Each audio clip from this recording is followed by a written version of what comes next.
हरे कृष्णा, सभी को दंडवत प्रणाम।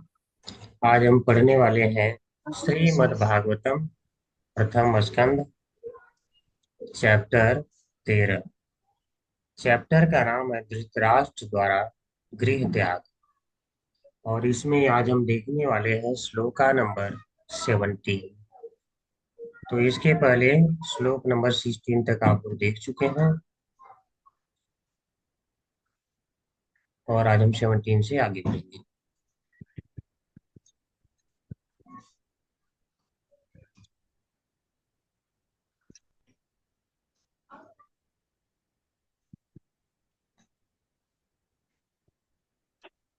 एक बार सभी मंगलाचरण करेंगे।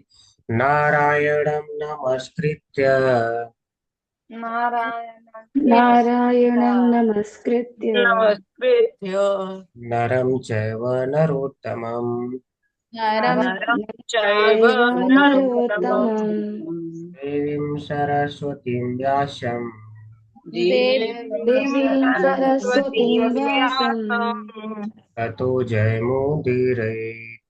ततो ततो जयमुदीरये जयमुदीरये। नष्टप्रायेषु अभद्रेषु अष्टप्रायेषु नष्टप्रायेषु भद्रेषु नित्यं भागवत सेवया नित्यं नित्यं भागवत भागवत सेवया सेवया।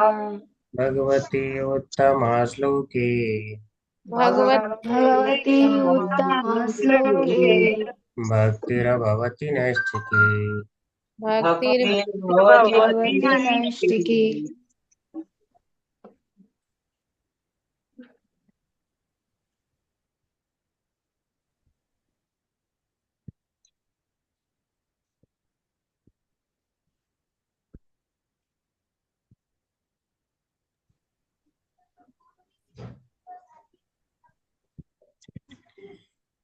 तो आज हम देखने वाले हैं श्रीमद् भागवतम प्रथम स्कंद अध्याय 13, धृतराष्ट्र द्वारा गृह त्याग, श्लोका नंबर 17। एक बार रिसाइट करेंगे।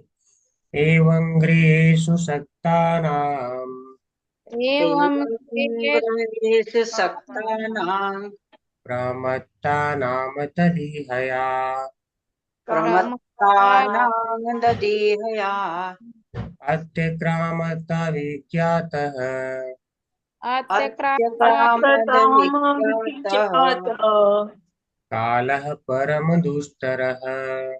कालः परमदुष्करः। एवं गृहेषु सक्तानां एवं ग्रहेषु सक्तानां प्रमत्तानां तदिहया प्रमत्तानां तदीयया अत्यक्रामति अविज्ञातः अत्यक्रामत् अविज्ञातः कालः परमदुष्टरः। कालः परमदुष्करः। एवं गृहेषु सक्तानां एवं ग्रहेषु सक्तानां प्रमत्तानां तदिहया प्रमत्तानां तदीयया अत्यक्रामति अविज्ञातः अत्यक्रामत् अविज्ञातः कालः परमदुष्टरः। कालः परमदुष्करः।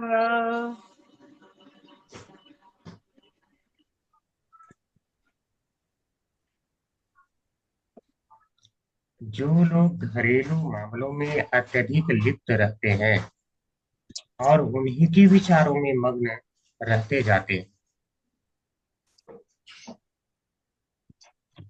मग्न रहते हैं, रहते जाते नहीं, ठीक है। जो लोग घरेलू मामलों में अत्यधिक लिप्त रहते हैं और उन्हीं के विचारों में मग्न रहते हैं, उन्हें दुष्टर सनातन काल अनजाने ही धर दबोचता है।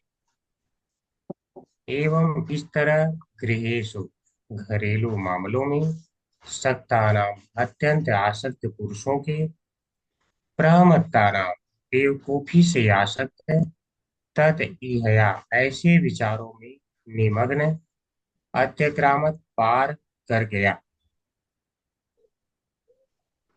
अविज्ञातः अनजाने, कालः सनातन काल, परम परम, दुस्तरः दुर्लंघ।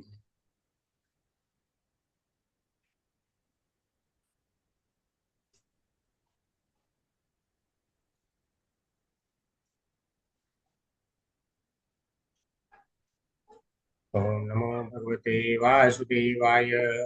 ओम नमो भगवते वासुदेवाय। ओम भगवते ओम ज्ञानतिमिरान्धस्य ज्ञानञ्जनाय शलाकया चक्षुरुन्मिलितं येन तस्मै श्रीगुरुवे नमः।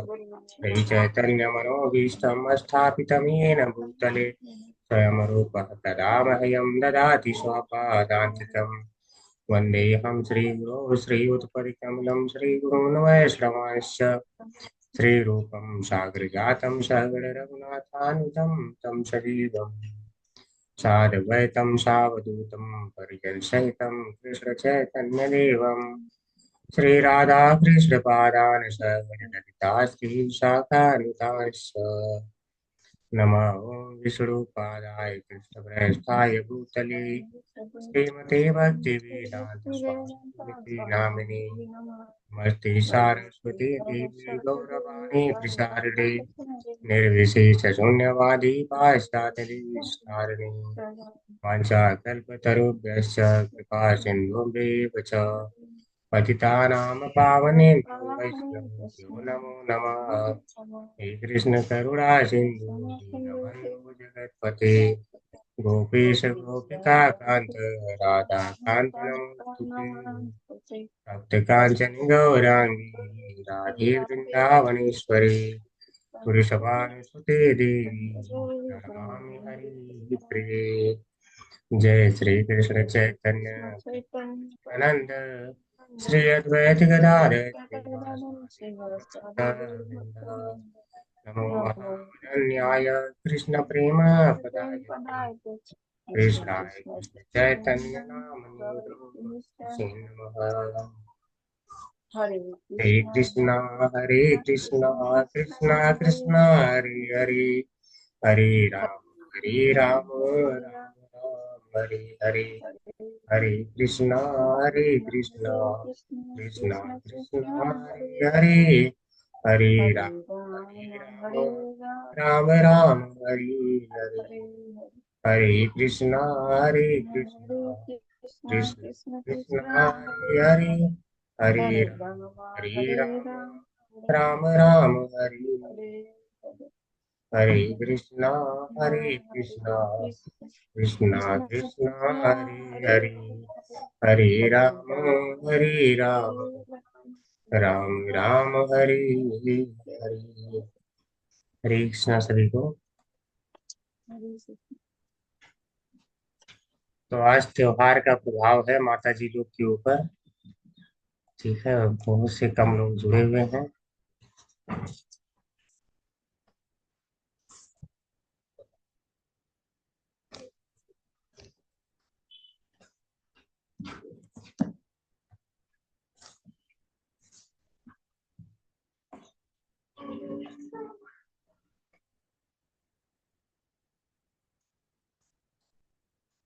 नया लिंक पता नहीं लोग समझ पा रहे हैं कि नहीं। अभी नया लिंक थोड़ा चेंज हो गया है ना। कुछ लोग ऐसा ना हो कि टाइम पे पुराने पे ही जुड़ रहे हो, जबकि उसमें लिखा हुआ है कि नए लिंक पर सभी लोग ध्यान दें। तो यह भी कारण हो सकता है कि लोग जुड़ नहीं पा रहे हो। लेकिन अभी यही कार्तिक मास तक तो यही चलेगा, इसके बाद देखेंगे लिंक यही रहेगा। ठीक है, डिसाइड करते हैं। एवं गृहेषु सक्तानाम एवं गृहेषु शक्तानां तदीहया रमतामतदहीदया अत्यक्रामति अविज्ञातः अत्यक्रामत अत्यक्रामात् अभिज्ञातः अभिज्ञातः कालः परम दुष्टरः। कालः दुष्टरः। परमदुस्तरः। हरे कृष्णा सभी को। जो लोग रिसाइट करना चाहते हैं कर सकते हैं। हरे कृष्ण प्रभु जी। एवं गृहेषु शक्तानां प्रमता नाम तदीहया अत्यक्रमाद विज्ञात काल परम दुस्तर। हरे कृष्ण प्रभु जी। हरे हरे कृष्ण कृष्णा प्रभु जी। प्रभु जी। एवं हरे कृष्ण। ग्रहेषु सक्तानां प्रमत्तानां ततहि यः अत्यक्रमात् अविज्ञातः कालः परमदुस्तरः। हरे कृष्ण प्रभु जी। हरे कृष्ण प्रभु जी। एवं गृहेषु सक्तानां प्रमतानां तदिहया अत्यक्रामात् अभिज्ञातः कालः परमदुस्तरः। हरे कृष्ण प्रभु जी।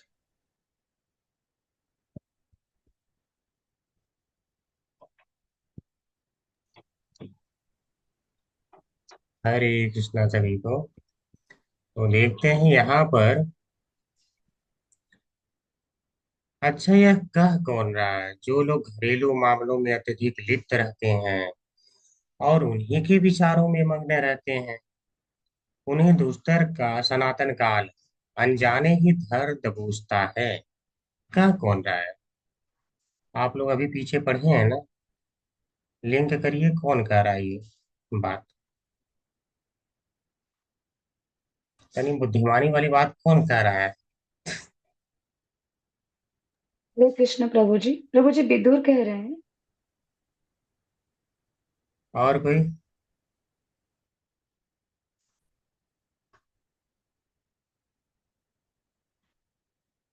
इसका अर्थ है आप लोग ध्यान नहीं दे रहे हैं। ठीक है। दुस्तर काल आप लोग के भी पीछे पड़ा है और चाहता है कि आप लोग समझ ना पाए। हरे कृष्ण प्रभु जी। श्री कृष्ण भगवान बोले होंगे, मैं तो क्लास नहीं कर पाती हूँ, लेकिन श्री भगवान भगवान बोले होंगे ना प्रभु जी। माता जी, क्लास किया करिए। ठीक है, क्लास बहुत जरूरी है करना। प्रभु जी समय एक ही हो जाता है ना, 8:30 बजे से वो लेवल 4 की क्लास होती है ना, तो उसी में बिजी हो लेवल जाता। लेवल 4 की क्लास आपकी कितना बजे से है? 8:30 बजे से प्रभु जी। भक्ति वृक्षा वाली? जी भक्ति विरक्षा वाली वो फॉरेन की टाइम 7 बजे की है ना, तो उसमें फॉरेन के दो प्रभु जी हैं, तो इसीलिए लेट हो जाती है। 7:30 बजे से ये वाली रहती थी तो ठीक रहती थी प्रभु जी, ज्वाइनिंग हो पाती थी ढंग से। भक्ति और अभी वृक्षा माता जी 3 दिन आप करेंगे तो भी काम चलेगा, लेकिन यहाँ पे और चलिए मान लीजिए आप नहीं भी कर पाते हैं, रिकॉर्डिंग जो जाती है आप सुना करिए। जी प्रभु जी। किया जाता है रिकॉर्डिंग तो सुन सकते हैं, उसमें तो नहीं कह सकते हैं कि टाइम दोनों मैच हो गया। हाँ जी प्रभु जी। तो रिकॉर्डिंग क्यों भेजा जाता है? इसीलिए ताकि आप लोग जान सकें। देखिए, 9 स्कंद तक केवल जो समझेगा 10वां स्कंद में वही समझ पाएगा। नहीं तो बाकी जैसे ही संसार में लोग चिल्ला रहे हैं कृष्ण भगवान ऐसे कैसे कर सकते हैं, वह तो सामान्य आदमी, वो पहाड़ कैसे उठा लेंगे, वो तो गोपियों के साथ नाचते रहते हैं, वो तो उनके वस्त्र चुरा लेते हैं। कोई लीला समझ में नहीं आएगी, ऐसे ही जिंदगी पार हो जाएगी। ये वाली जो है, जो मानव जन्म मिला है ना, ये भी ऐसे ही पार हो जाएगा। 9 स्कंद तक हमें हर तरीके से सीखना होगा ताकि हम 10वां स्कंद समझने लायक बन सकें। और यह जान लीजिए, किसी में इतना सामर्थ्य नहीं है कि डायरेक्ट 10वां स्कंद समझ सकेगा। अब प्रभुपाद जी इसीलिए बोले हैं कि जो है 10वां स्कंद भी कोई न जाए। अगर कोई जाना ही चाहता है तो कृष्णा बुक के माध्यम से जा सकता है, और वो भी वहां भी किसी का गाइडेंस चाहिए, क्योंकि कृष्णा बुक मैंने पढ़ा है तो मुझे पता है, और मैं भी अंदर गाइडेंस पढ़ा हूँ, तो इसीलिए मुझे पता है कि बिना गुरु के वो भी समझ में नहीं आने वाला है। फिर हम जिंदगी भर ऐसे करते रहेंगे। हर चीज का लिंक होता है। चलिए, और कोई प्रयास कर सकता है? नहीं। यह करें सुखदेव गोस्वामी परीक्षित महाराज से। ठीक है। और क्यों कह रहे हैं इसको देखिए, इसके पहले वाला श्लोक। और यह भी वही कह रहे हैं, करें अपना राज्य वापस पाकर तथा एक ऐसे पौत्र का जन्म देकर जो उनके परिवार की प्रशस्त परंपरा को आगे चलाने में सक्षम था। महाराज युधिष्ठिर ने शांति पूर्वक शासन चलाया। तो महाराज युधिष्ठिर बड़े प्रसन्न हुए थे। क्यों? क्योंकि उनका जो पौत्र था, यानी परीक्षित महाराज हैं, वह देख लिए थे कि यह एक योग्य शासक बनेंगे और हमारे जो परिवार की परंपरा है उसके यश को बनाए रखेंगे, अर्थात एक राजर्षि होंगे, ऐसा वह जान चुके थे। तो महाराज युधिष्ठिर ने शांति पूर्वक शासन चलाया और उन छोटे भाइयों के सहयोग से। किन छोटे भाइयों के सहयोग से शासन चलाया? तो कह रहे हैं जो सारे के सारे कुशल प्रशासक थे। ठीक है, वो भी शासन अच्छे से करना जानते थे। असामान्य ऐश्वर्य का भोग किया। तो अब कह रहे हैं असामान्य ऐश्वर्य का भोग किया। तो आप लोग कल पढ़े हैं, तो मेरा प्रश्न यह है कि आखिर इनकी तो बुद्धि इसमें थी नहीं, महाराज युधिष्ठिर की भोग में, तो आखिर उन्होंने असामान्य यानी परया श्रिया ऐसे ऐश्वर्य का भोग किया ही क्यों? ठीक है, यह बताइए, फिर आगे बढ़ते हैं। क्योंकि उनके मन में लोगों की सेवा करने का भाव था।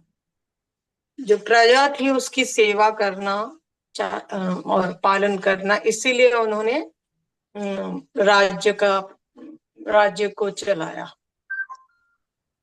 ठीक है, और कोई प्रयास करेगा?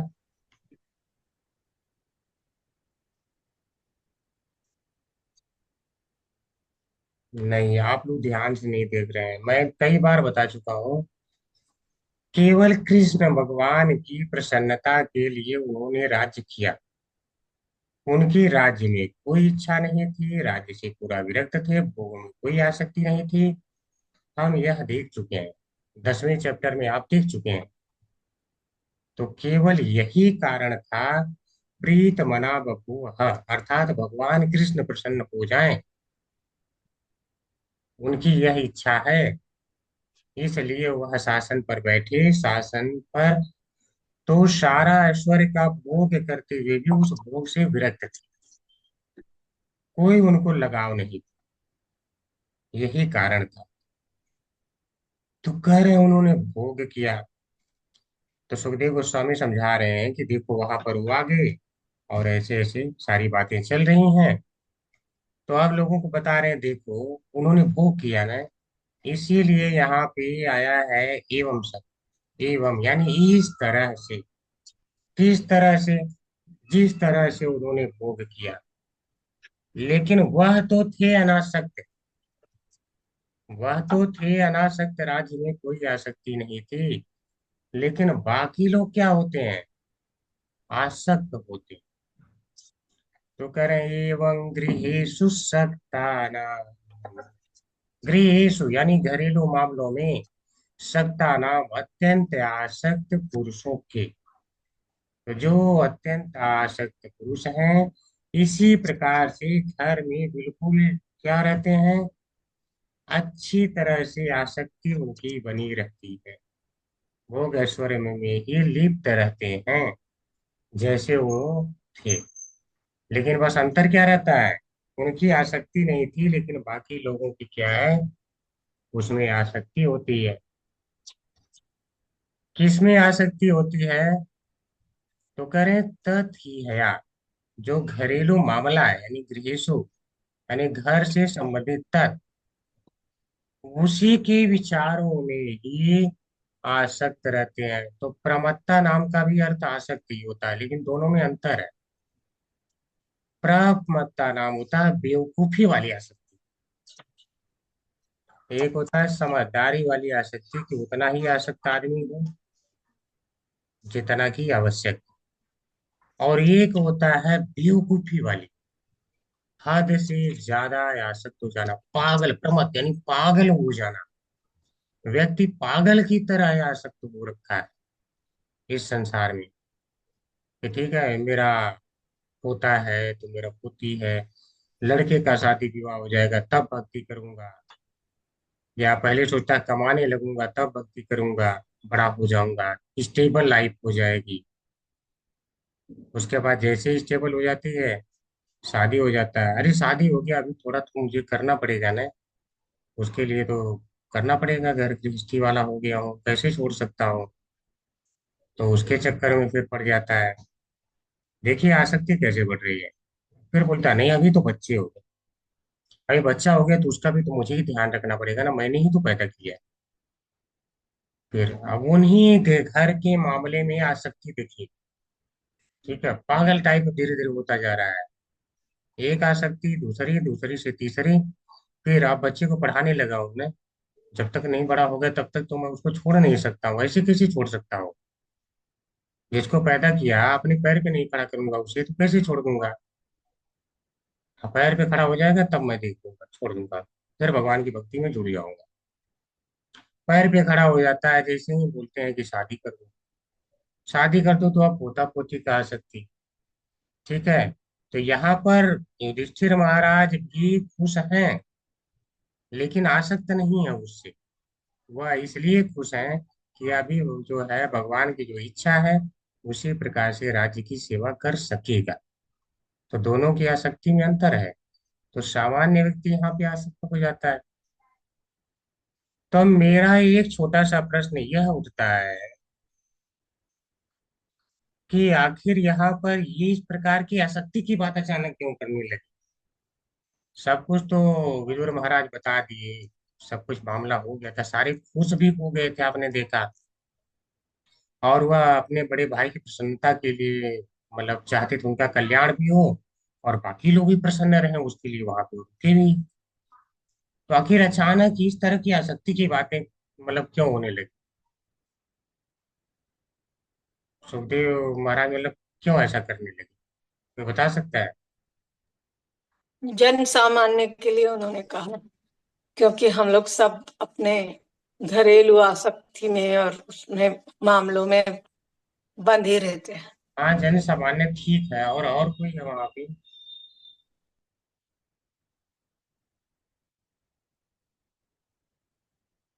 जो धृतराष्ट्र है, ठीक है, धृतराष्ट्र का कंडीशन बहुत जर्जर हो चुका है और वह अभी भी पूरी तरह से आसक्त है। उनके पास कुछ नहीं बचा है, खोने को अब कुछ नहीं बचा है। राजा कभी थे ही नहीं, आज भी राजा नहीं है। सारे बच्चों को खो ही चुके हैं, अब कुछ बचा नहीं है। शरीर पूरी तरह से खो दिए हैं, आप आके देखने वाले हैं, क्योंकि शरीर का हाल बहुत जर्जर हो चुका है। लेकिन अभी भी घर में आसक्ति बनाई हुई है। क्यों, अब उनको लगता है कि मैं देखो एक राजा का चीचा हूँ, मुझसे सलाह लिया करता है हर बात बात में, मेरी कितनी इज्जत है। आसक्ति देखिए, तब पहले था मेरा बेटा राजा बन, मैं राजा बन जाऊंगा, नहीं बन पाए। आसक्ति बड़ी, मैं नहीं बन पाया तो बेटे को बना दूंगा। और उन्हीं को मारने के पीछे रहते थे आज जिनके पर रोटी पे पल रहे हैं, ठीक है, आज वह रोटी दे रहे हैं, उसी भीम को ऐसे गले में पकड़ के और दबा करके मारने का प्लान किए थे। क्योंकि इनकी भुजाओं में इतनी शक्ति थी, अगर पत्थर को दबा दे तो पत्थर चकनाचूर हो जाता था। धृत राष्ट्र, धृत कस के पकड़ने वाला राष्ट्र को, जैसे राष्ट्र यानी राज्य को कस के पकड़े हैं, वैसे किसी को भी कस के पकड़ सकते थे। और कैसे पकड़ते थे, जैसे चकनाचूर कर देंगे, इतना बल था इनके अंदर। तो भीम को इन्होंने पकड़ा तो कृष्ण भगवान इशारा कर दिए, भीम थोड़ा सा बच जाओ।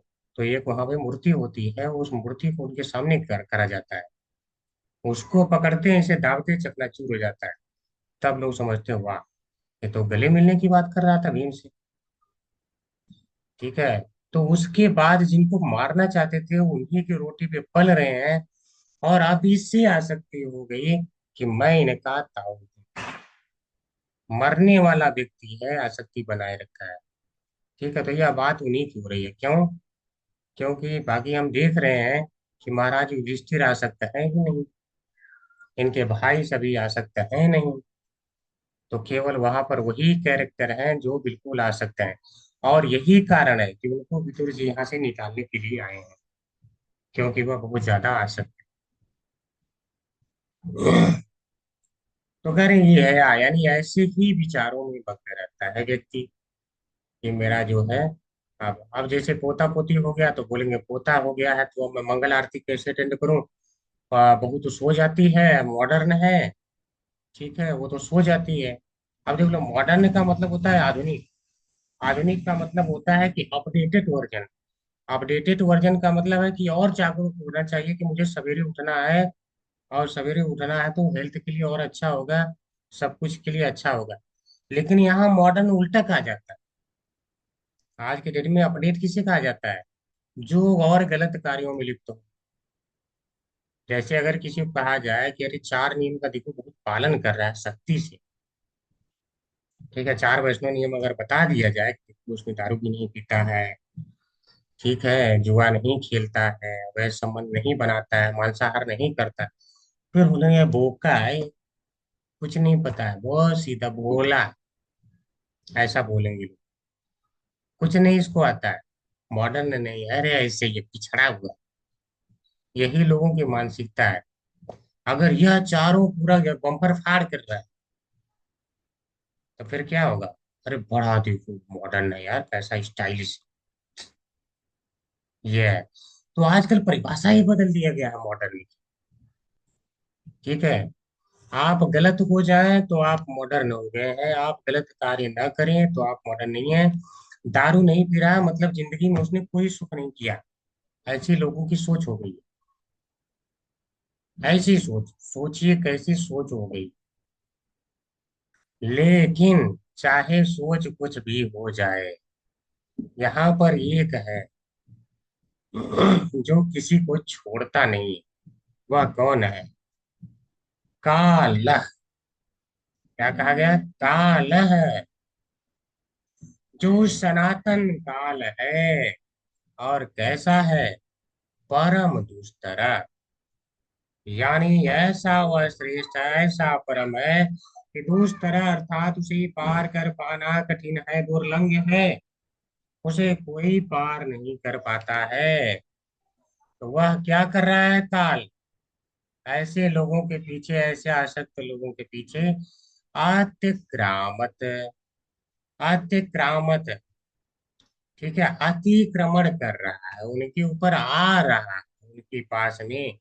लेकिन ऐसे लोग हैं अविज्ञात, अर्थात अनजाने हैं, ये जान नहीं पा रहे हैं कि काल मेरे समीप आ रहा है, ठीक है। उसकी हाल तो ये हो गया है, मुंह में दांत नहीं और पेट में आंत नहीं है वाली हाल आ गई।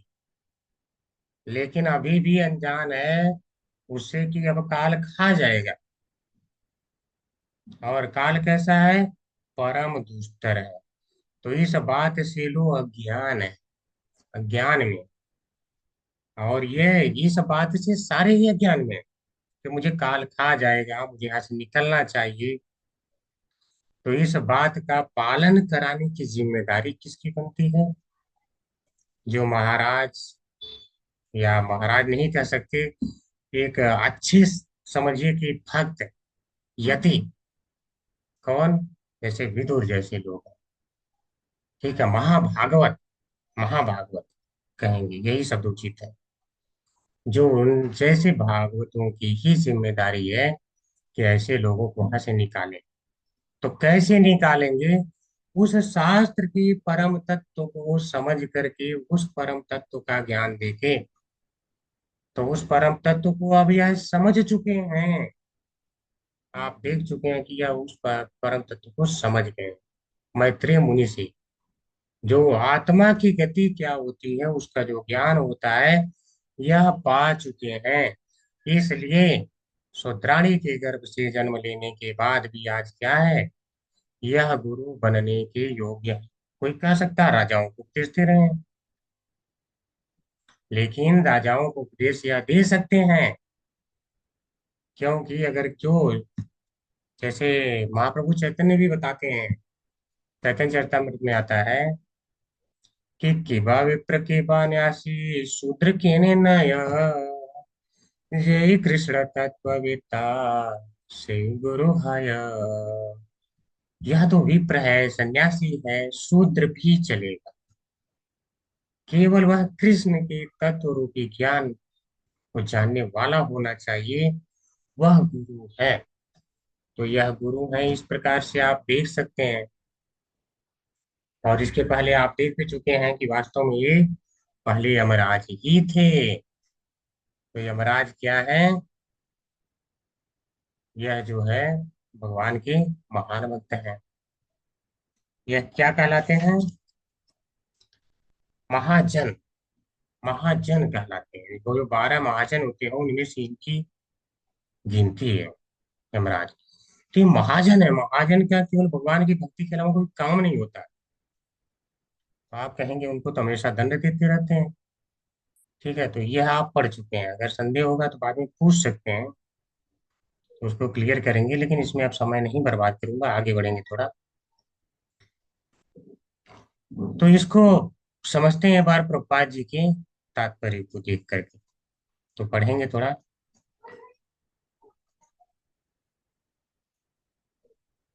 हरे कृष्णा आशा माता जी। हरे कृष्ण प्रभु जी। शिला प्रभुपाद की जय। शिला प्रभुपाद द्वारा मैं अब सुखी हूँ। अब सब कुछ ठीक ठीक है। मेरे पास बैंक में प्रचुर धन है। अब मैं अपने लड़कों को काफी जागीर दे सकता हूँ। अब मैं सफल हूँ। ये भिखारी सन्यासी ईश्वर पर आश्रित तो रहते हैं, किंतु वे मेरे सामने हाथ फैलाते आते हैं। अतः मैं परमेश्वर से भी बढ़कर हूँ।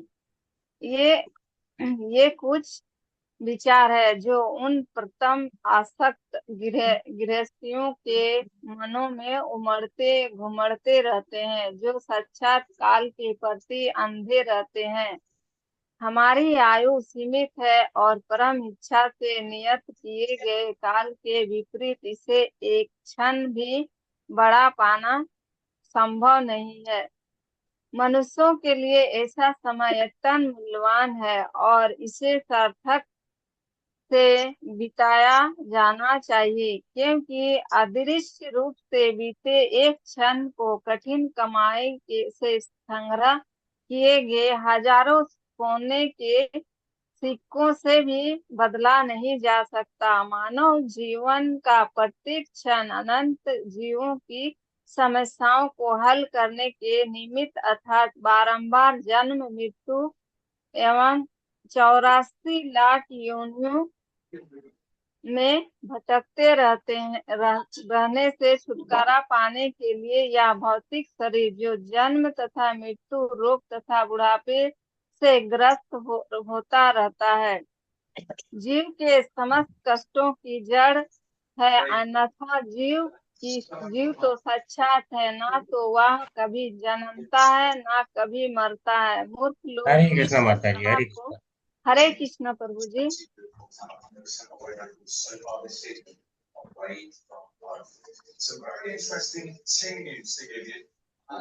हरे कृष्णा रीता माता जी। हरे कृष्ण प्रभु जी। हरे कृष्ण माता जी। सभी को दंडवत प्रणाम। शिल प्रभुपाद की जय। तत्पर शिल प्रभुपाद द्वारा। अल्पज्ञ मनुष्य इस समस्या को भूल जाते हैं। उन्हें इसका पता ही नहीं रहता कि जीवन की समस्याओं का किस प्रकार समाधान किया जाए।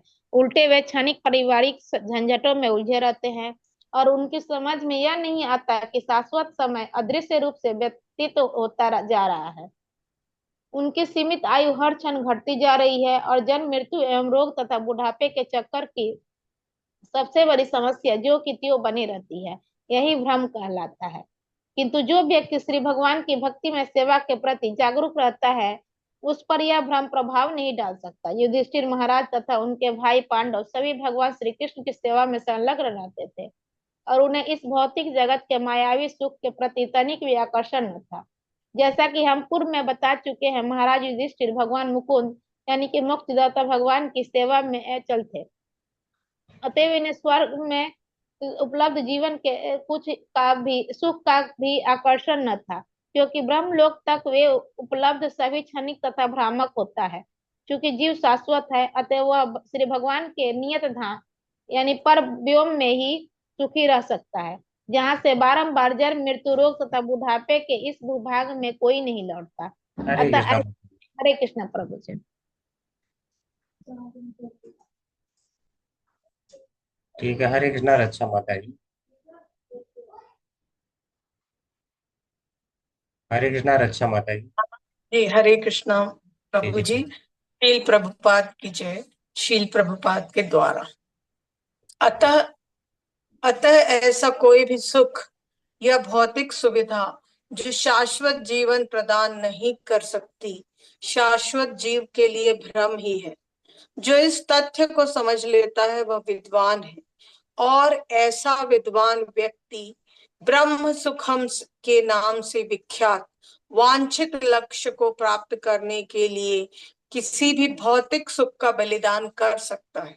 इस सुख के लिए वास्तविक योगी तक ललायत रहते हैं, और जिस तरह भूखा व्यक्ति भोजन के बिना अन्य समस्त सुख सुविधाओं से सुखी नहीं बनाया जा सकता, उसी तरह उसी प्रकार जिसे आध्यात्मिक परम सुख की भूख है, उसे कितना ही भौतिक सुख क्यों न प्राप्त हो, किंतु इसकी यह भूख बुझती नहीं। अतः श्लोक में वर्णित उपदेश को महाराज युधिष्ठिर पर या उनके भाइयों तथा माता पर लागू नहीं किया जा सकता। यह धृतराष्ट्र जैसे व्यक्तियों के लिए है, जिन्हें शिक्षा देने के लिए विदुर विशेष रूप से आए। हरे कृष्णा प्रभु जी। हरे कृष्णा माता जी। ठीक है, तात्पर्य समझते हैं। तो जो देखिए यहाँ पर, जैसे भोग ऐश्वर्य में जो लोग लिप्त है, जो काफी ज्यादा आसक्त है, ऐसे गृहस्थ की बात यहाँ पर हो रही है। तो जब उनके पास बहुत सारा पैसा हो जाता है, तो हमेशा सोचते हैं, अब तो मैं सुखी हूँ इस संसार में, और मैंने अपनी मेहनत से अर्जित किया। सोचिए क्या कहते हैं, मैंने अपनी मेहनत से अर्जित किया है और मैं सुखी हूँ। आज मेरे पास जो कुछ भी है, बाद में यह सारा ट्रांसफर होकर मेरे बच्चों को जाएगा, मैं देने योग्य हूँ। ऐसा ही सोचता है। मुझे आखिर ईश्वर पर आश्रित होने की क्या आवश्यकता है। और कारण भी बताता है कि देखो, जो ये सन्यासी है, आखिर भिक्षा मांगने तो हमारे भी पास आते हैं ना। और ऐसे तो सन्यासी चिल्ला चिल्ला के कहते रहते हैं कि मैं भगवान पे आश्रित हूँ, भगवान पे आश्रित हूँ। फिर हमारे पास क्यों आते हैं? उनको लगता है कि यह सारा कुछ मैं ही दे रहा हूँ, और मैंने अपनी मेहनत से प्राप्त किया और मेरा हो गया। अगर उनका हो गया तो फिर उनका ही रहना चाहिए। आप देखिए, जब हिंदुस्तान और पाकिस्तान का बंटवारा हुआ, तो जब लोग यहाँ से जाने लगे और कुछ जो पाकिस्तान से आने लगे, तो मान लो पाकिस्तान में उन्होंने बहुत सारा बिल्डिंग इकट्ठा किया था, बहुत सारा पैसा इकट्ठा किया था। और एक दिन पहले तक वो क्या सोच रहे हैं, सारा मेरा है, मैं हूँ मैं हूँ मैं हूँ। ये सन्यासी आया, मैं इसे क्यों दूं। और अगला दिन वो क्या बन गए, रिफ्यूजी। अब उनके पास कुछ नहीं रह गए। सोचिए, कुछ तक नहीं रह गया उनके पास। केवल 1 मिनट लगा आदेश पारित करते हुए कि अब सारे को क्या करना है, छोड़ करके जाना है। तो क्या है उनका। हरे कृष्णा, मैं 1 मिनट में ज्वाइन, 2 मिनट बाद ज्वाइन करता हूँ। थोड़ा सा आपको वेट करना पड़ेगा।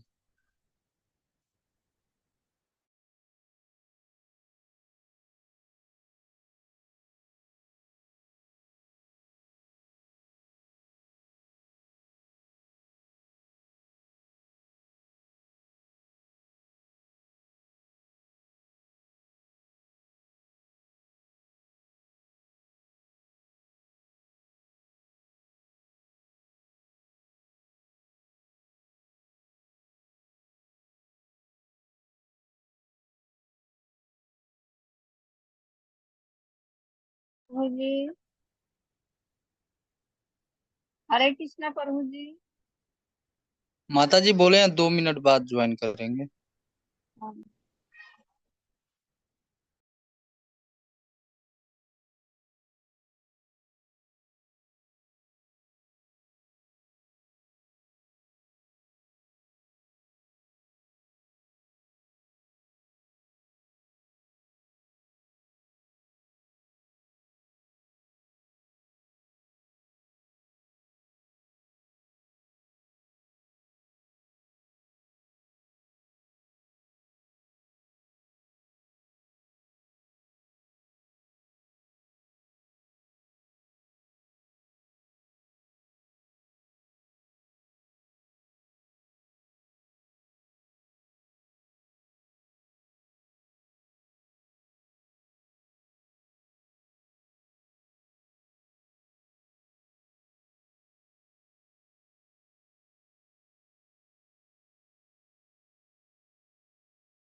हेलो माता जी।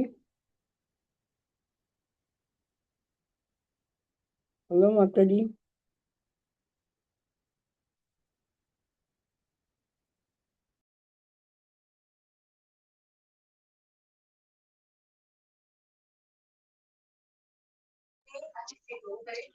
आवाज नहीं आ रही। हरे कृष्णा प्रभु जी। आवाज नहीं आ रही है। जी माता जी माता जी आवाज नहीं आ हरे कृष्णा। माता जी वेट करिए, प्रभु जी कुछ काम है उनको। 2 मिनट ठीक बाद जो ठीक है।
हरे कृष्णा सभी को दंडवत प्रणाम। हरे हरे कृष्णा कृष्णा प्रभु जी, प्रभु जी। दंडवत प्रणाम। जी प्रभु हरे जी। कृष्ण। अब देखिए, किसी का त्योहार है, किसी ने व्रत रखा है, तो कैसे निराश कर सकते हैं। ठीक है, तो जी जी इसलिए जी थोड़ा प्रभु सा जी, बिल्कुल। ये 5 मिनट आप लोग का साथ छोड़ना पड़ा, इसके लिए क्षमा प्रार्थी हैं। ठीक है, हम नहीं आगे प्रभु जी, ऐसा मत। तो जब ऐसे व्यक्ति होते हैं जो बहुत ज्यादा ही घर में आसक्त होते हैं, तो वह क्या सोचने लगते हैं कि मैं ही नहीं सारा कुछ। और हमने उदाहरण से क्या देखा कि अगला ही समय कब आए, व्यक्ति जिसको अपना कह रहा था वो उसका नहीं रह जाता है। अगले पर रिफ्यूजी, सोचिए करोड़ों करोड़ों का मालिक है, और अगले पर उसे कहा जाए कि तुम रिफ्यूजी हो, अर्थात कुछ नहीं है, अब तुम आश्रित हो गए हो। अगर यहाँ की सरकार कुछ खिलाएगी तो मिलेगा, नहीं तो नहीं मिलेगा। सोचो कैसा लगेगा, कितना यह शब्द खराब लगेगा ना। जो अपने आप को सब कुछ समझ रहा था, स्वयं को ईश्वर से बढ़कर भी क्या करें, अतएव मैं परमेश्वर से भी बढ़कर हूँ, ऐसा सोचते हैं ऐसे लोग। तो इसको ऐसे ही भगवान कई जगह बोले हैं, भोग ऐश्वर्य प्रसक्ता नाम तया प्रहच्चेष्टा। यानी भोग और ऐश्वर्य में जब व्यक्ति लिप्त रहता है तो उसकी चेतना की अपहृत हो जाती है, अर्थात चेतना में वह सोचने की शक्ति नहीं रह जाती, उसकी बुद्धि भ्रष्ट हो जाती है। तो उसके कारण, तो इसलिए वह सब कुछ का अपने आप को ही मालिक समझने लगता है और ईश्वर से बड़ा समझने लगता है। और इस बात को भगवान अन्य भी कहते हैं कि आत्मसंभाविताय स्तब्धा धन मान मदन्विता, अर्थात आत्मसंभाविता स्तब्धा, यानी उस अहंकार की वशीभूत होकर के अपने आप को खुद घोषित ईश्वर समझ लेता है, स्वघोषित ईश्वर। सोचिए कितना बड़ा समझ लेता है व्यक्ति। धन मान मदन्विता, धन और मान में आके देखो मैं इतना अमीर हूँ, चारों तरफ मेरे लोग घूम रहे हैं मेरे आगे पीछे, मैं बहुत ऐश्वर्यशाली हो गया हूँ, ऐसा वह समझने लगता है। और यह क्या है, तो प्रभुपाद जी कह रहे हैं यह विचार है उन प्रमत्त आसक्त गृहस्थों के। प्रमत्त बिल्कुल जो पागल ही हो गए। और पागल क्यों हो गए हैं, इस बात को भी समझा जा सकता है। अब यह समझिए कि हमारी जो आयु है वह है बिल्कुल सीमित, बिल्कुल समय है सीमित, हम इसे थोड़ा भी बढ़ा नहीं सकते हैं। हालांकि इस आयु को बढ़ाने के लिए बहुतों ने क्या क्या व्यवस्था की, अमर होने के लिए कितने एक से एक राक्षसों ने व्यवस्था किया कि मैं अमर हो जाऊं। एटलीस्ट मैं इस मामले में मानता हूं कि जो राक्षस बुद्धिमान है वह कम से कम यह तो सोचते थे कि मैं एक समय आ सकता है कि ऐसी शरीर में प्राप्त कर सकता हूँ, अमर हो सकता हूँ। बस अप्रोच गलत जगह रहती थी, पहुंच गलत जगह हो जाती थी। वह भगवान के भक्त नहीं बनते थे, भक्त कहीं और बन जाते थे, किसी और के बन जाते थे। यही उनका जो है दोष रहता था। कोई उन्हें समझाने वाला नहीं था कि हाँ तुम सचमुच में ऐसी शरीर प्राप्त कर सकते हो जो कभी नहीं मरेगा। ठीक है। तो इस संसार में हमारी आयु क्या है, सीमित है, क्षणिक है, एक क्षण भी इसे बढ़ा नहीं सकते। और इसकी जो सांसें हैं, सांसें बिल्कुल गिनती की हैं। वह गिनती की सांसें खत्म तो व्यक्ति खत्म। आप देखते हैं योगी अपनी आयु बढ़ा भी लेता है अपने सांसों पे नियंत्रण करके, सांस लेता है फिर छोड़ता ही नहीं, आधे आधे घंटे छोड़ेगा ही नहीं। वैसे योगियों की काफी लंबी आयु हो जाती है, अर्थात अपनी जो गिनती की सांसें उनको उसने बढ़ा दिया। ठीक है। और इस कलयुग में क्या है, कलयुग में लोग सोचते हैं बस मैं आंवले का जूस पी लूं, तो मैं कोई क्रीम लगा लूं, तो इस प्रकार से मेरी जो है थोड़ी सी चेहरे की झुर्री हट जाए। बस केवल क्षणिक और ज्यादा क्षणिक उपाय कर रहे हैं। राक्षस तो ये सोचता था कि मैं लंबे समय तक कम से कम जीवित रहूं। आज यह लंबे समय तक जीवित की बात छोड़ दीजिए, सारे चेहरे पे यहाँ झुर्री वहां झुर्री आ गया, सर्जरी करवा के क्या है, एक जगह नीचे कहीं यहाँ ला करके छोड़ देते हैं उसमें, और उसके बाद यहाँ पे गले तक वो पहन लेता है और ऐसे ऐसे सर घुमाता रहता है, बोलते सब देखते हैं कहते हैं देखो कितना चमक मार रहा है चेहरा। कोई झुर्री हटा नहीं सकता, एक जगह से दूसरी जगह कर सकता है, यही कर सकता है बस। परमानेंट उसका इलाज नहीं है। ठीक है, एक जगह का चमड़ी निकाल के दूसरी जगह लगा देगा जहां आपकी सही है। लेकिन जो परम काल है, जो पल पल खा रहा है, आपकी शरीर को जीर्ण शीर्ण बना रहा है, उस काल से कोई निपट नहीं सकता है। अर्थात सब कुछ उसके वश में है। ठीक है। और वह काल कौन है, भगवान श्री कृष्ण स्वयं कहते हैं कालो वश, वह काल मैं हूं। मृत्यु सर्व हरश्चा, मृत्यु के रूप में जो सब कुछ हर लेता है वह कौन है, मैं हूं। तो वह धीरे धीरे जो पीछे आ रहा है वह काल, वह भगवान। ठीक है। अब बताइए भगवान से कौन निपट पाएगा। लेकिन ये मूर्ख नहीं समझते काल मुझे खा रहा है, और फिर भी मैं समझ नहीं पा रहा हूँ उस बात को। ठीक है, ये इनकी समझ इतनी भी नहीं होती है। तो इसीलिए कह रहे हैं प्रमत्त है, अर्थात पागल हो रखे हैं। अब आप इसे समझिए, 84 लाख योनियों में लोग भटकते रहते हैं। तो जो प्रभुपाद जी कह रहे हैं, मानव जीवन का प्रत्येक क्षण अंततः जीवन की समस्याओं को हल करने के निमित्त है। अर्थात जो हमारे जीवन की समस्याएं हैं, क्या वास्तविक समस्या वह क्या है? जब आप देखेंगे जो ज्ञान है, भगवान ने गीता में ज्ञान का वर्णन किया, अध्याय 13, वहां पे क्या बताया कि जन्म मृत्यु जरा व्याधि दुख दोष अनुदर्शनम। अर्थात जन्म मृत्यु जरा और व्याधि, यही चार समस्याएं हैं। बार बार जन्म लेना, बार बार जो है मर जाना, जब तक रहना तब तक रोग से पीड़ित रहना, और रहते रहते बुढ़ापे से पीड़ित हो जाना, जो सबसे खतरनाक पोजीशन होती है।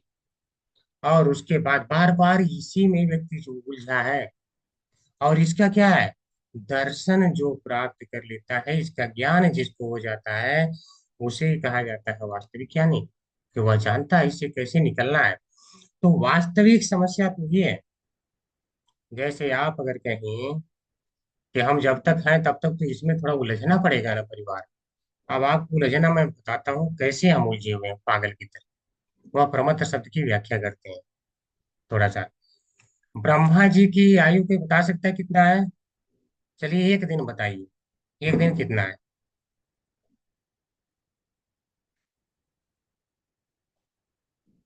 ब्रह्मा जी का एक दिन कितना होता है? 12 करोड़ 4 लाख। 12 करोड़ 4 लाख साल। और कोई?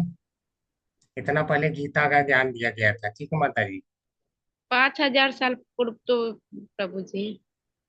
ये गीता का ज्ञान जो है जब मनु को दिया गया था, वो उस समय की बात है जो आपने पहले बताया। 5,000 साल जी पहले गीता का वो ज्ञान अर्जुन को दिया गया था। जी और जी, आयुष्मान का दिया गया था, ये वाला तो 5,000 पूर्व, 5,000 साल छोड़िए पूर्व। माता जी, ये जो बताइए जो पूछा जा रहा हुआ, देखिए कुछ लोगों की घुमाने की आदत रहती है ना। घुमाना नहीं है, हम मूल मुद्दे से फिर भटक जाते हैं।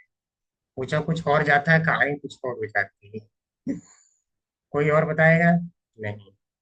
गीता में 8वें अध्याय में बताया गया, सहस्त्र युग पर्यंतम अहो ब्रह्मणो विदु। यानी उनका दिन है सहस्त्र युग पर्यंतम, 1,000 चतुर्युग के बराबर। ठीक है। और रात्रि भी इतनी ही बड़ी है, रात्रि युग सहस्त्रांतम ते अहोरात्र विदोषणा। और रात्रि भी 1,000 चतुर्युग है। 1,000 चतुर्युग जोड़ते हैं तो यह जो है 4 अरब 32 करोड़ साल आ जाता है, 4.32 अरब, इतने साल। आप बताओ, ब्रह्मा की ये जो है एक दिन तो केवल इतना बराबर है, जिसको एक कल्पति दिन, और इतनी बड़ी रात्रि है, इतने करोड़ जिसकी है, वह हमको देख रहा है यहाँ पे कि देखो ये 100 साल जीने वाला या 60 साल जीने वाला कैसे कैसे कर रहा है, कैसे उलझा हुआ है। जैसे अगर हम कहें एक मच्छर है, मच्छर, तो मच्छर की आयु कितनी होती है? किसी को पता है? नहीं पता, ज्यादा से ज्यादा 1 हफ्ते जीता है, ठीक है, यही होती है मच्छर की आयु। और एक मादा, हफ्ते भी नहीं होता है। हाँ वही 1 हफ्ते ज्यादा से ज्यादा। और जो क्या 4-5 दिन, यही मुश्किल हो जाता है उसको जीते जीते, इतने में मर जाता है। मादा मच्छर है थोड़ा ज्यादा जीवित रह लेती है, कभी कभी 4 हफ्ते। कोई कोई है जो ज्यादा से ज्यादा 4-5 महीने रह लेती है, मादा मच्छर की। नर मच्छर तो इसे 1 हफ्ते के अंदर ही उसको जाना ही जाना है। अब जिसको 1 हफ्ते में जाना है, मान लो हमने उसको क्रिएट किया और उसको उपाय बता दिया कि तुम जो 1 हफ्ते के अंदर में मर जाओ, 1 हफ्ते के अंदर में तुम जो है बच्चे पैदा करोगे, पहले तुम खुद पैदा होगे 1 हफ्ते में ही, और 1 हफ्ते में थोड़ा थोड़ा बड़े होगे, अपने जैसा बच्चे उत्पन्न करोगे, फिर जो है कुछ समय तक ही यानी रहोगे, और उसी में फिर तुम्हारी शरीर जीर्ण शीर्ण होगी, तुम मर जाओगे। फिर अगली बार ऐसे ऐसे चक्र में झेलते रहोगे 1 1 हफ्ते की। और दूसरा उपाय बता दें भाई मच्छर जी, यह जो बाउंड्री है इसको आपको क्या करना है, पंख फड़फड़ाना है और यहाँ से बस पार हो जाना है। अब मच्छर कहे नहीं, मेरे देखो परिवार हो गए, मेरी एक मादा मच्छर है, वो वाली है, मेरी पत्नी है। अब मैं अपना पंख निकल अगर फड़फड़ा के यहाँ से इस गोले से बाहर निकल जाऊं तो उनका कौन जिम्मेदारी लेगा? अरे खुद की जिम्मेदारी तो तुम लेने लायक रहे नहीं। 7 दिन तो उम्र है, इतने 7 दिन के लिए उसमें पूरा संसार बनाए बैठे हो। ठीक है, तो इसी तरह हमारी उम्र ब्रह्मा जी के सामने कुछ नहीं है, कुछ नहीं है। और ब्रह्मा जी देख के क्या है, हंसेंगे बोलेंगे देख मेरे एक दिन के अंदर में कितनी बार ये लोग पैदा हो रहा है, बढ़ रहा है, ये कर रहा है। ठीक है, हमारे तो एक दिन में मच्छर 3-4 बार ही हो पाएगा, मरेगा, पैदा होगा। उनके तो एक दिन में हम पता नहीं कितना करोड़ों बार करोड़ों तो छोड़ दो, इतने अरब से भी ज्यादा बार, अरब खरब बार हम पैदा हो रहे हैं। आप बताओ हमारी जो है उम्र की गिनती क्या है? यह पागल की तरह हुआ कि नहीं इसमें लिप्त होना। और दूसरी विधि यहाँ से निकल जाओ, उसमें हम जो है मानेंगे नहीं। और यही बार बार जन्म मृत्यु और जरा व्याधि, यानी बुढ़े हो मर जाओ, तो ब्रह्मा जी क्या है, देख के हंसेंगे ही। तो ऐसी हमारी हाल हो रखी है। और जब दूसरा उपाय बताया कि नहीं अब निकलोगे यहाँ से तो आध्यात्मिक संसार में जाओगे, भगवान के धाम, वो हम जाने के लिए सोच नहीं रहे हैं। तो वास्तविक जो कष्ट है, तो कह रहे प्रभा जी मूर्ख लोग इस समस्या को भूल जाते हैं। ठीक है, तो जो मूर्ख है वह कभी सोचते ही नहीं कि हमारी वास्तविक समस्या क्या है।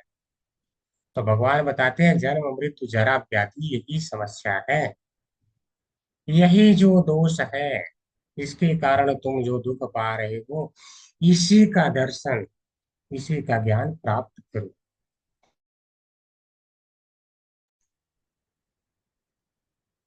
तो अगर यह व्यक्ति जान जाएगा तो उसका कल्याण है। तो जो वास्तविक समस्या को कैसे हल किया जाए यह व्यक्ति जानता ही नहीं है। तो प्रभा जी इसीलिए क्या करें, उल्टे वे क्षणिक पारिवारिक झंझटों में उलझे रहते हैं और उनकी समझ में यह नहीं आता कि शाश्वत समय अतिरिक्त स्वरूप से बीतता जा रहा है। उनकी सीमित आयु हर क्षण घटती जा रही है और जन्म मृत्यु एवं रोग तथा बुढ़ापे के चक्कर की सबसे बड़ी समस्या ज्यों की त्यों बनी है। यही भ्रम कहलाता है।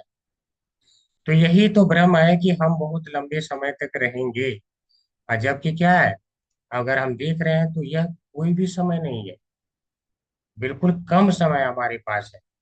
भगवान को प्राप्त करने के लिए बहुत ही कम समय रह गया है, उतना ही समय दिया गया है। अगर हम चाहें तो प्रयोग करके प्राप्त कर सकते हैं, लेकिन हम जागरूक नहीं हो रहे हैं। लेकिन माया इन व्यक्तियों के ऊपर कोई प्रभाव नहीं कर पाती जो भगवान की भक्तिमय सेवा के प्रति जागरूक है। ठीक है, अब तो यह भ्रम आएगा कि काल एक को खा के जा रहा है और दूसरे को काल नहीं खाएगा, उसके ऊपर प्रभाव नहीं डालेगा, भला ऐसा कैसे हो सकता है? ठीक है, क्या वो मरेंगे नहीं? क्या युधिष्ठिर नहीं मरेंगे? क्या अर्जुन नहीं मरेंगे? तो इसको आप ऐसे समझिए, काल सबको लेके जाएगा, लेकिन लेके जाने में अंतर रहेगा। जैसे एक शेरनी होती है, शेरनी जो है जब किसी हिरन के बच्चे को पकड़ती है तो कैसे पकड़ती है, वह डर जाता है और उसको जो दांत में पकड़ती है न जबड़े में, तो दर्द के मारे वो चिल्लाता है और वो उसको खा जाती है। लेकिन उसी मुंह में पकड़ करके अपने शावक को, अपने बच्चे को लेकर के जाती है, तो उसे कोई दर्द नहीं होता, उसे आनंद आता है। लेके जाने वाला वही उसका मुंह है। एक के लिए काल है, यानी एक के लिए भगवान वही काल के समान है, और एक के लिए वही भगवान भगवान के लिए के समान रहते हैं। ठीक है, यानी आते तो हैं काल, काल भी बन के आते हैं, तो उसके लिए तब भी वो भगवान के समान रहते हैं। यार अर्थात और अगर हम करेक्ट रूप में कहें तो वही भगवान उसके लिए काल रूप में आते हैं जो भक्त नहीं है। लेकिन अगर जो भक्त है उसके लिए काल रूप में आते हुए भी वह भगवान के रूप में रहते हैं। तो जबड़ा वही है उठा के लेके जाने वाला, एक समय एक को आनंद आ रहा है और एक कष्ट से चिल्ला रहा है।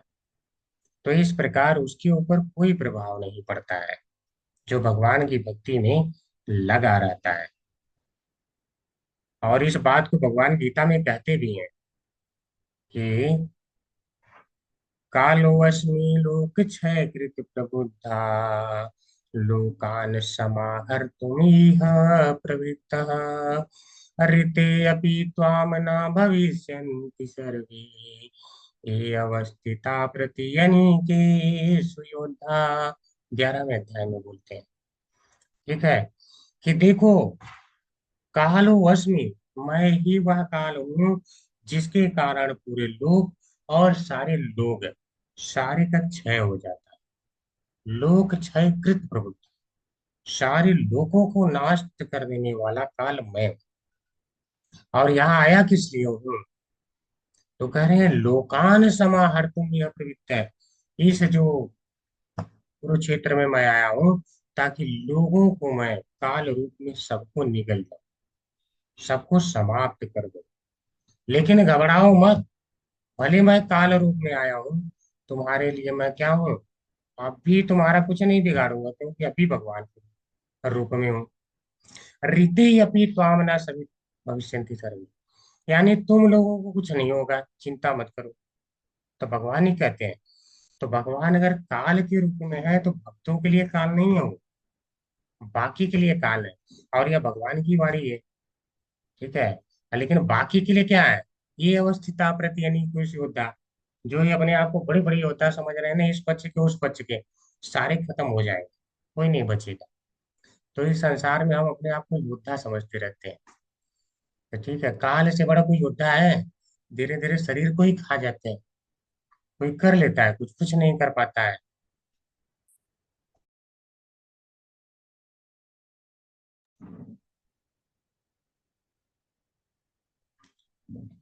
अब कारण क्या है? क्योंकि जो महाराज युधिष्ठिर है, यह भगवान की भक्त है, अर्थात भगवान मुकुंद यानी मोक्ष दाता भगवान की, तो इनको तो मोक्ष मिलेगा, इसलिए इन्हें कोई चिंता की बात नहीं है।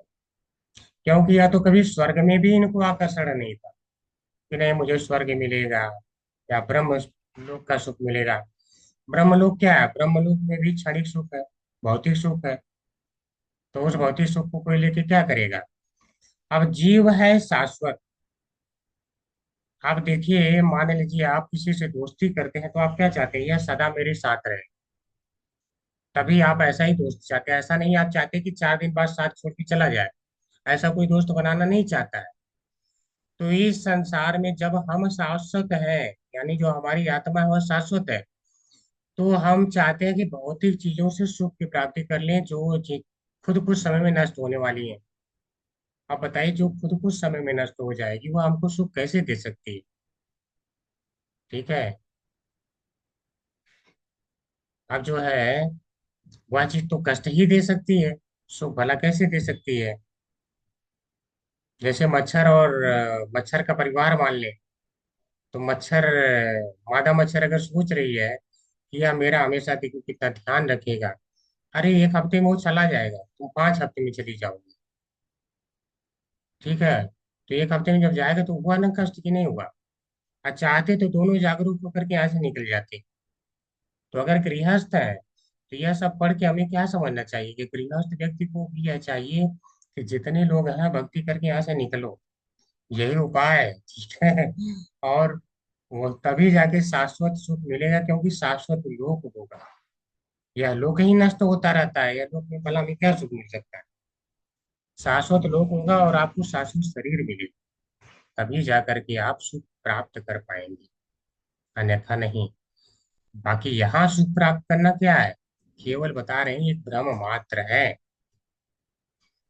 और जो विद्वान है वह इस बात को जानता है, ब्रह्म सुखम, ब्रह्म सुखम अर्थात उससे बड़ा आप कोई सुख नहीं है, भगवत धाम का सुख। और इस बात को पृथु महाराज अपने 100 बच्चों को एक साथ उपदेश देते हैं और कहते हैं कि तुम लोग मानव जन्म में आए हो तो मानव जन्म का उद्देश्य जानो। श्रीमद् भागवतम में आएगा, आप लोग आगे पढ़ेंगे जब इनके बारे में।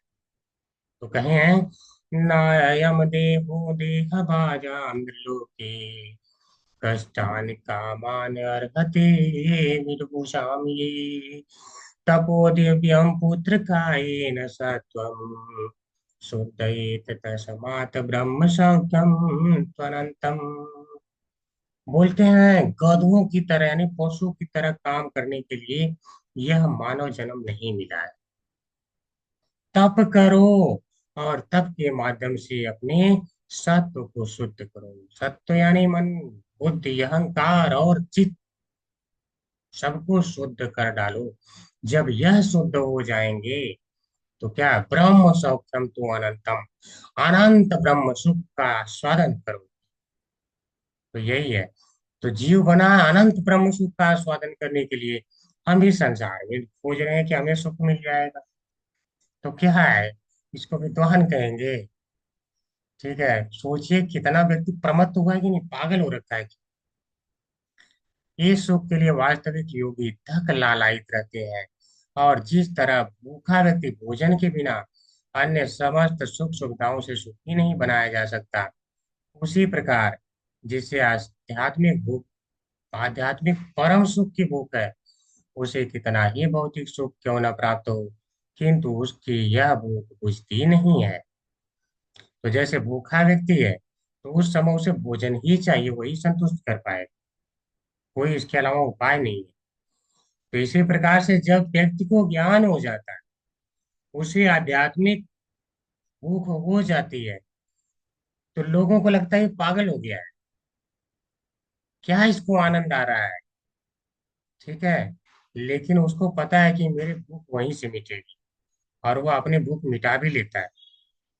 ठीक है, अगर किसी को पता हो यह गोला है, इस गोले से बाहर निकल करके हमें मिल जाएगा सब कुछ, परमानेंट जो है ऐसा मिल सकता है जीवन, तो आखिर उसे निकलने में क्या जाता है। सबको विरक्त करिए ना परिवार में, क्यों इतना लगाव।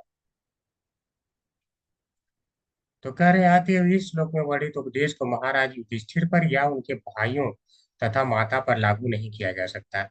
यह धृतराष्ट्र ऐसे व्यक्तियों के लिए है जिन्हें शिक्षा देने के लिए विदुर विशेष रूप से आए हैं।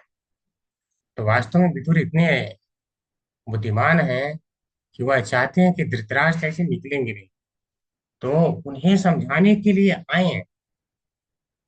तो आगे ऐसी ऐसी बात बोलेंगे ना, ताकि उसको वैराग्य हो जाए और जल्दी वहां से निकले। ठीक है, तो आज यहीं पर हम विराम लेंगे और आगे हम कल डिस्कस करेंगे। हरे कृष्णा, सभी को दंडवत प्रणाम। हरे कृष्णा प्रभु जी।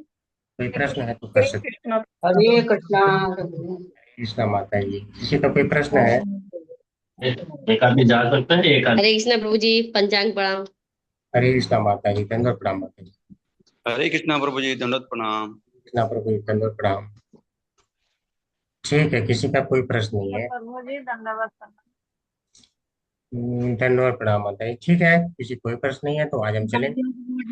हमारा जिंदा करवा लो, जिंदा इतना खराब लग रहा है, लोग घेरे में डाल दिया, लोग मैंने कही थोड़ी सा जिंदा।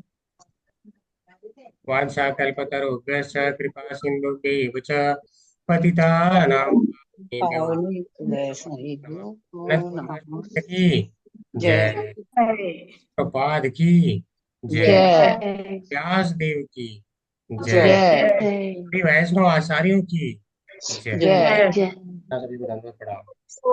हरे हरे कृष्ण प्रभु जी, प्रणाम प्रभु जी, प्रणाम। हरे कृष्णा प्रभु।